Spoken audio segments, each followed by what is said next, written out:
What's up, everybody? My name is Derek, and this is Sneakers and Spirits.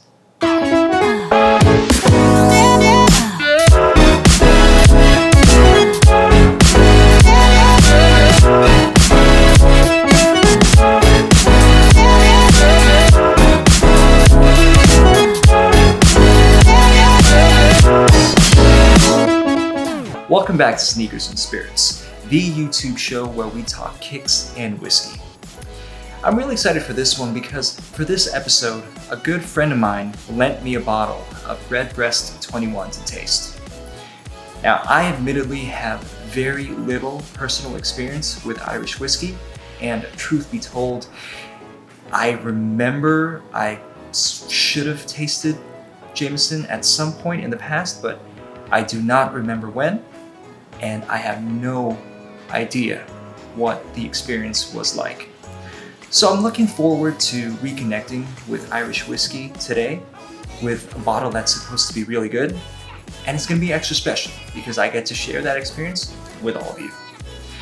So we're going to get to that, but as usual, first it's time for the Sneaker Spotlight.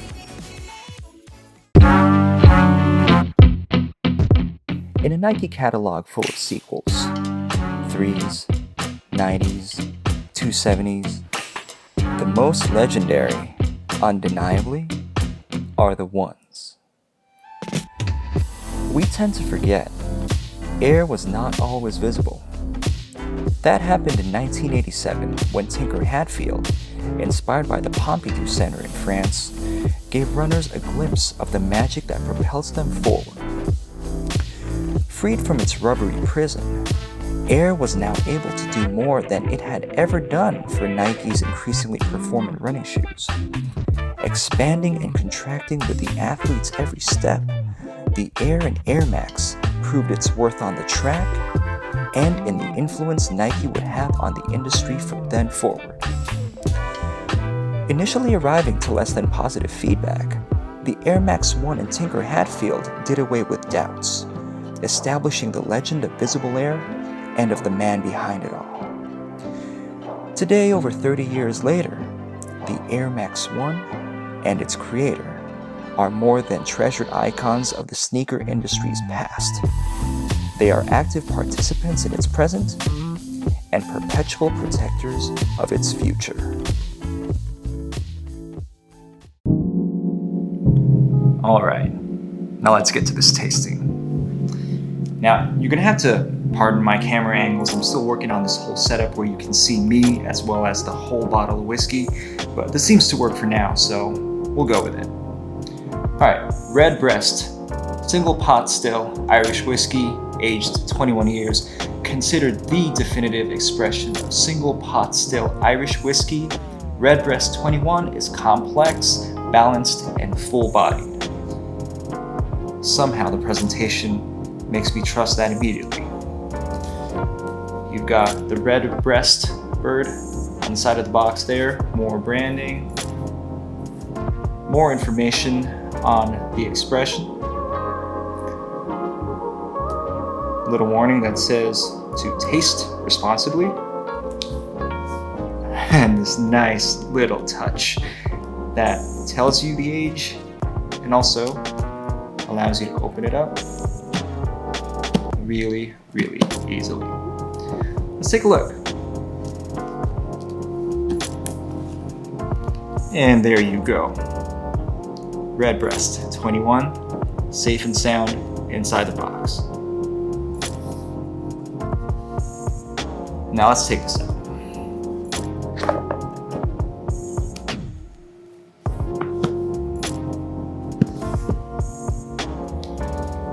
Alright, more of the same. As I previously mentioned, this bottle was loaned to me, so it has been enjoyed considerably. There is an elegance to that box. I don't know if you can see it. I'm gonna try to get it to show up, but that bird in the middle shines considerably, depending on the lighting. I don't know if you can see that. Matured in the finest oak casks. Product of Ireland. 46% alcohol by volume. an uncompromising dedication to quality and to the enduring tradition of Irish pot still whiskey is the hallmark of Redbreast. You can tell they're really proud of this, and from what I've heard, this is really, really good. More marketing here. Unique among whiskeys, Redbreast 21 is a single pot still Irish whiskey comprising exclusively of pot still whiskeys which have been triple distilled and matured in oak casks for not less than 21 years. Yep.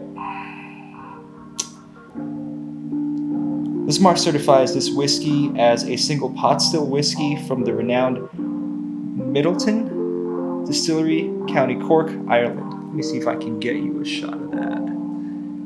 That little seal in the middle there. Hopefully that shows up in the video. All right, let's get to tasting, shall we?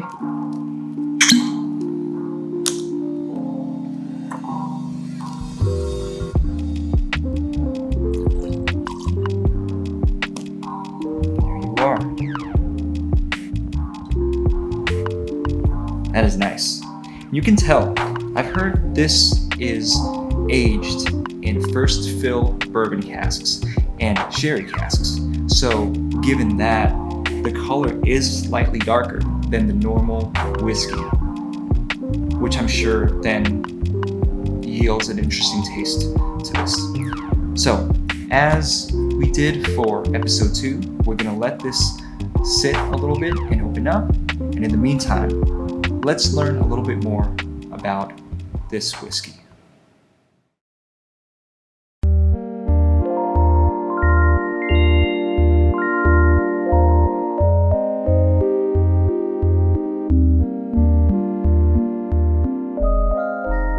This release of Redbreast 21 was bottled in March 2018. That means that the contents of this bottle went in for the big hibernation over 22 years ago.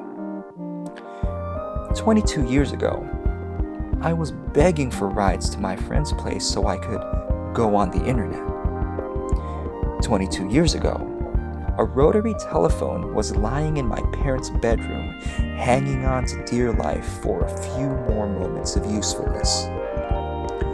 Mother Teresa was still alive, and China had just welcomed recently British Hong Kong back into its fold.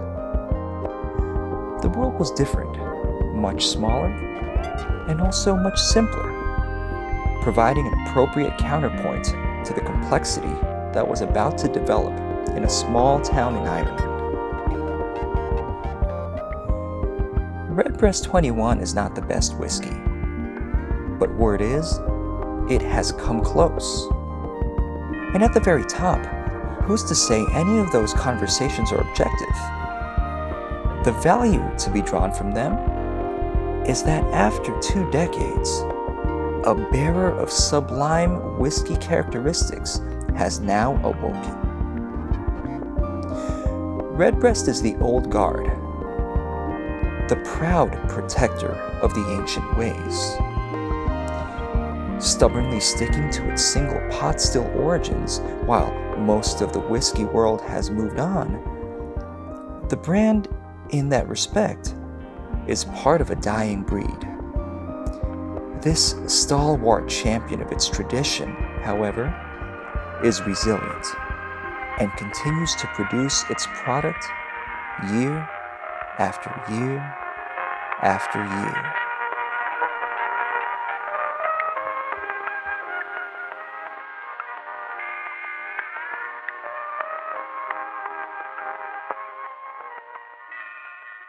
Alright, so this has been sitting for a good while now. Let's try to get a feel for the nose on this whiskey.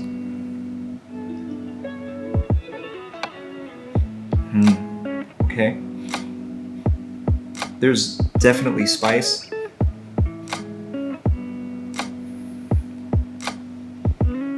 And nail polish there.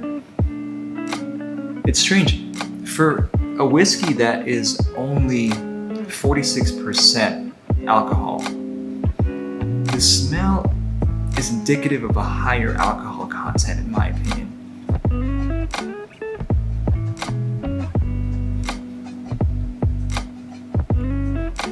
And you get that really strong spicy element. And it's probably because, it comes from the caramel and spice. It's probably because it comes from, as we know, first fill bourbon casks. I can't quite make anything else out just yet. Oh, there it is. I'm getting what smells like banana.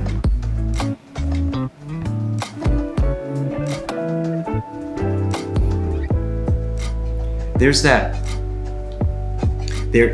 that sherry influence on this, because as in episode 2 when I reviewed the Spaniard, there was that overarching pastry scent to it, which I'm getting with a lighter intensity on this one.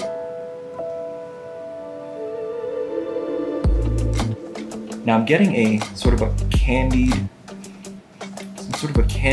sweet candy smell, which reminds me of, what is that? That is very familiar.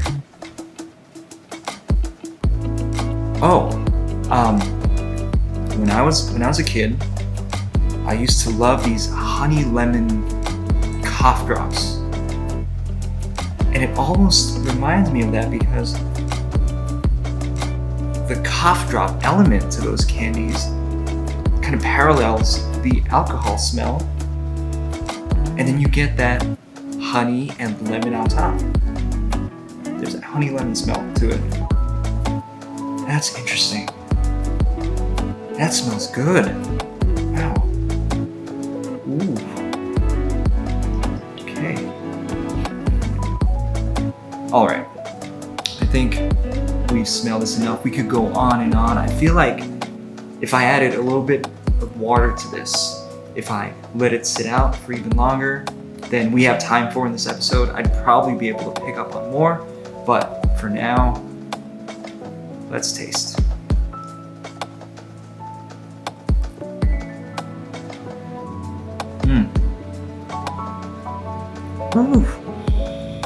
Oof. Okay. Wow. That's that is powerful. It's powerful, not in a pushy sort of way that leaves you taken aback, but it has a strength to it that makes a heck of an impact. It's not like those whiskeys that are supposedly strong but try to get by on alcohol content alone. Now this one, the spiciness is it's not too intense, but it's just the right amount, and I'm trying to think of a way to describe it in relation to other whiskeys, because as I mentioned, I have very little experience with Irish whiskey. This is my first time tasting this. The way I think I describe it in relation to other whiskeys is,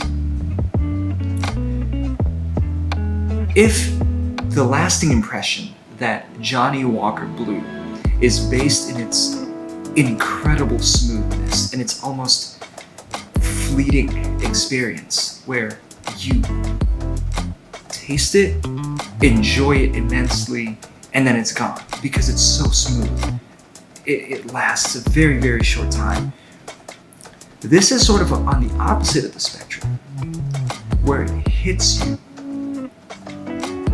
It's not as smooth in my opinion, but it has more character to it.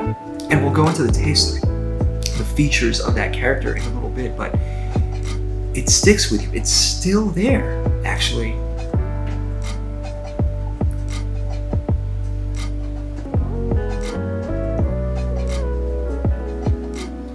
it's still there.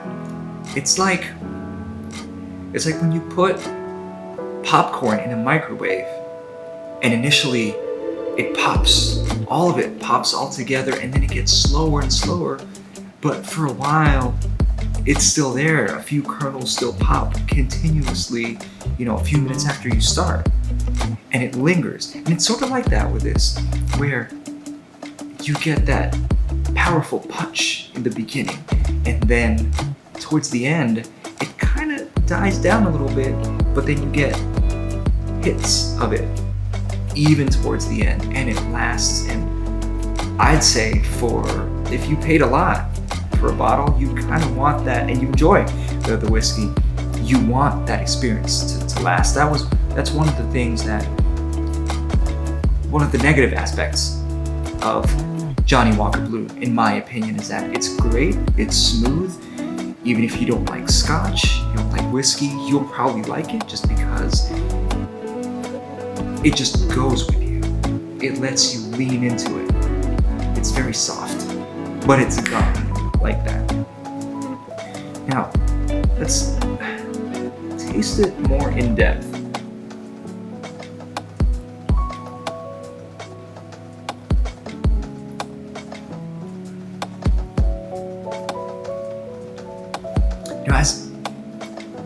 As your palate becomes more friendly with this, as your palate and Redbreast become more of friends, I would say, it becomes easier.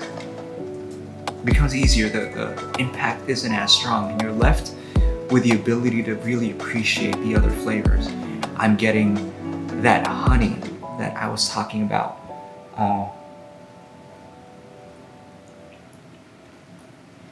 I'm getting that caramel there. That spice, obviously, as I mentioned from the very beginning, it hits you and it's still there, but it's not too spicy. But you can definitely feel it.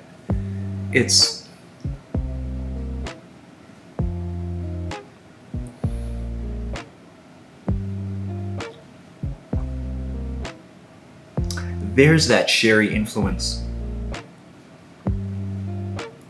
That sort of creamy pastry type flavor that I tasted in the Spaniard. I'm not a sherry enthusiast by any means, but it's sort of the common denominator between the two things, and that was also sherry based, and I sense that same quality in this whiskey.